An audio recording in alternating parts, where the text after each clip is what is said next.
Baik, selamat pagi, siang, sore, atau malam.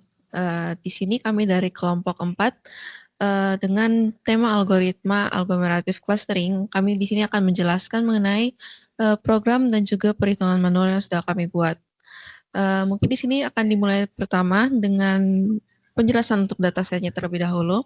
Di sini kami menggunakan dataset dari Kaggle dengan tema sleep dataset. Nah, ini merupakan dataset yang digunakan untuk melihat pengaruh-pengaruh yang mempengaruhi dari total waktu tidur hewan-hewan tertentu.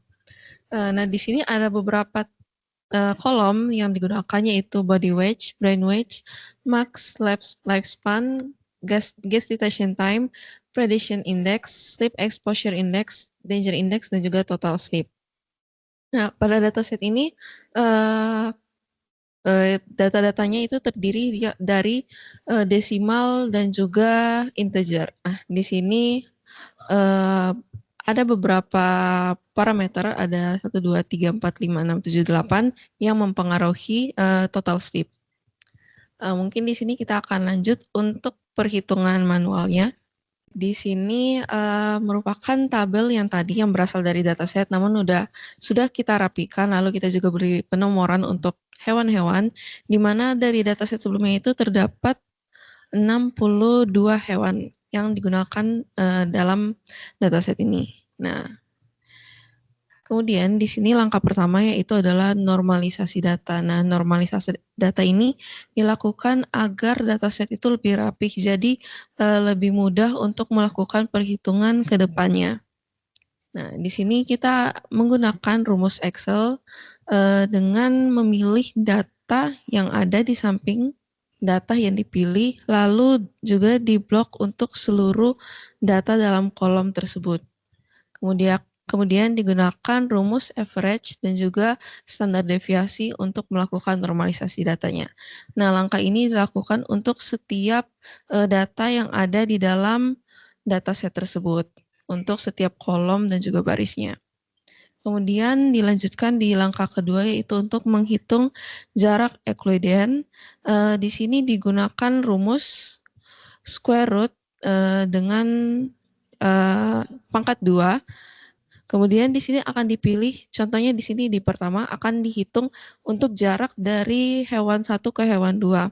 Jadi akan dipilih untuk body weight dari hewan 1, kemudian dikurangi dengan body weight dari hewan kedua, ditambah pangkat 2 dari total sleep hewan ke-1 dan juga total sleep hewan kedua.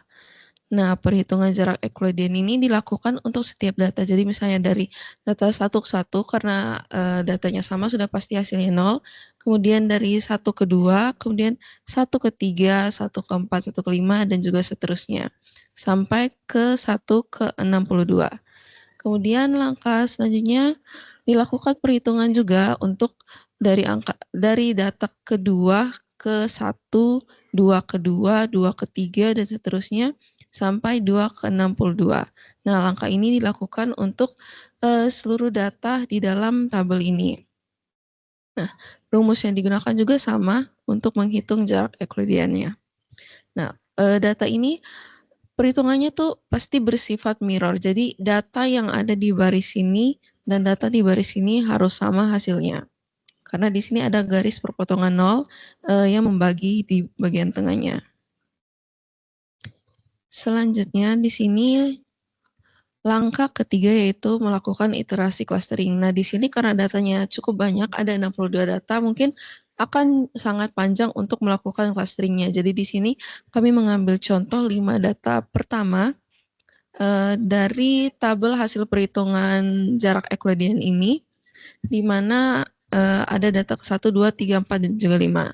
Nah, di sini dilihat nih, jarak terdekat. Kayak misalnya contoh nih, di sini 2 dan juga 4.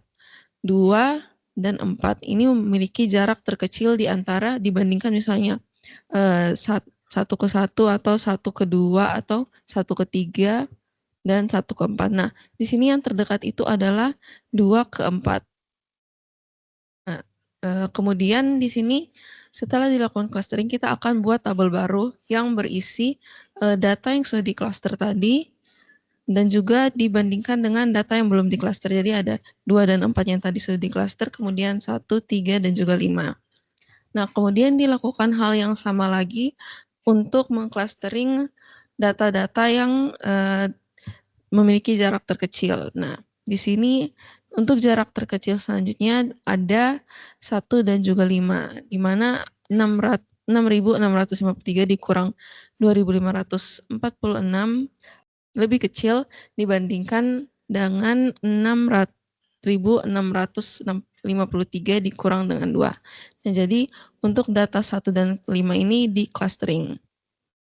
Kemudian kita masuk lagi ke tabel selanjutnya. Nah, clustering ini dilakukan hingga tersisa terbentuk satu cluster besarnya. Jadi di sini kemudian setelah dilakukan clustering 1 dan 5, 2 dan 4, kita lihat lagi di sini mana yang terkecil, yaitu 6.653 dan juga 6.651. Nah, ini lebih kecil dibandingkan dengan 6.653 dikurang dari 0.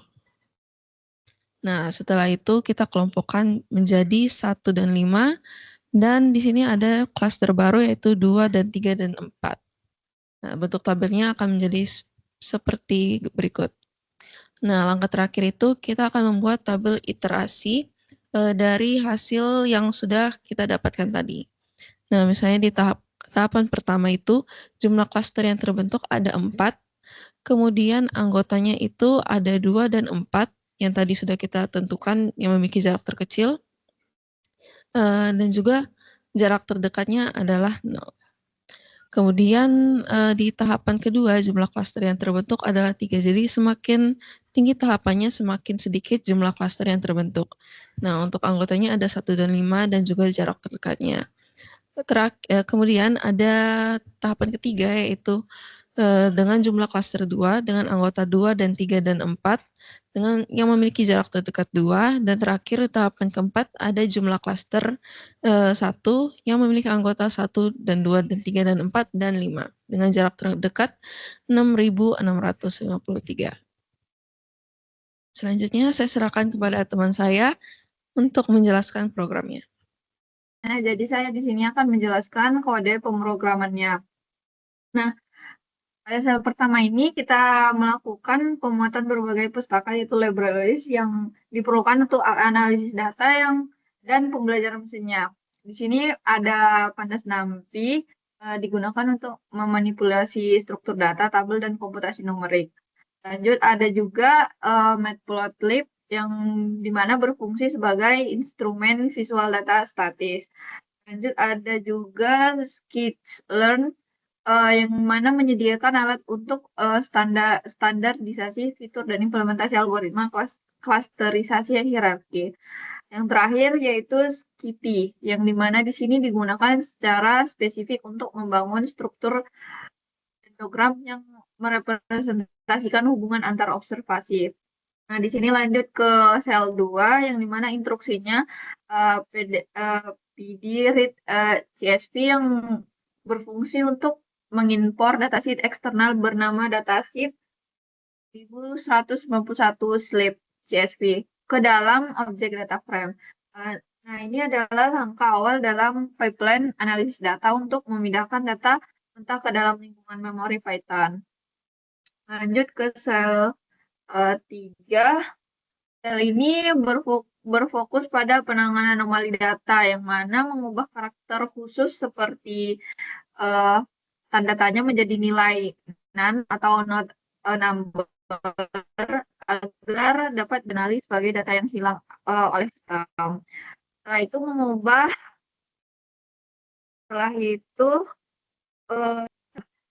mengubah kolom max lifespan, destination time, dan total sleep menjadi tipe numerik. Hal ini karena algoritma klasterisasinya memerlukan perhitungan otomatis yang hanya dapat dilakukan pada data bertipe angka.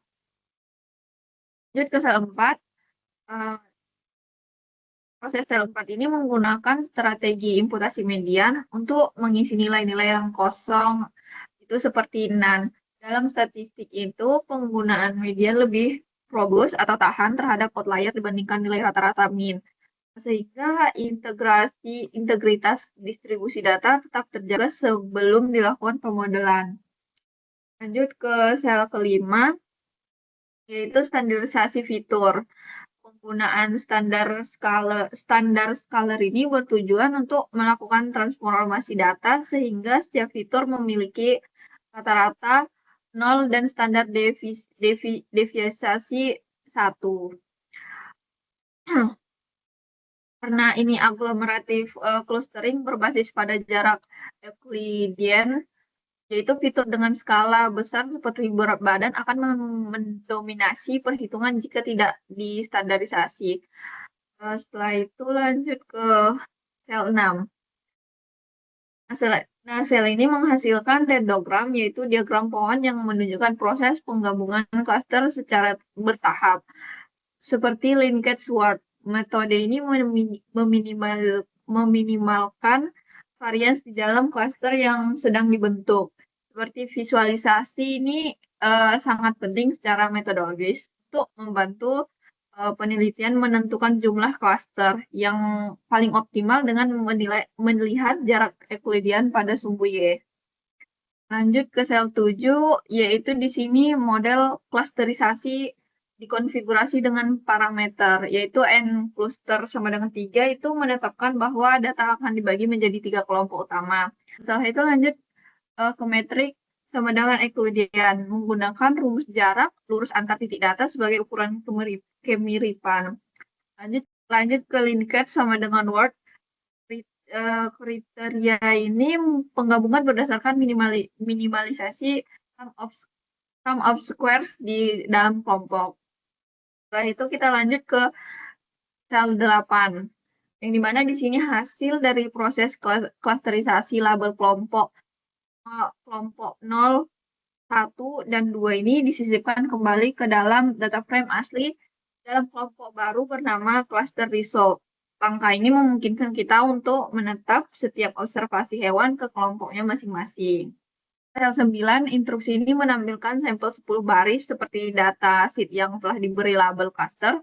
Tujuannya itu adalah untuk melakukan verifikasi awal secara visual terhadap distribusi label pada variabel-variabel kunci seperti body weight dan danger index.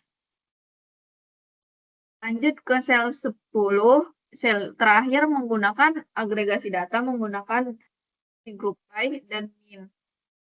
Langkah ini bertujuan untuk mengidentifikasi karakteristik unik atau sentroid dari setiap klaster. Misalnya kita dapat melihat apakah klaster 0 cenderung berisi hewan dengan waktu tidur tinggi namun berat badan rendah atau sebaliknya.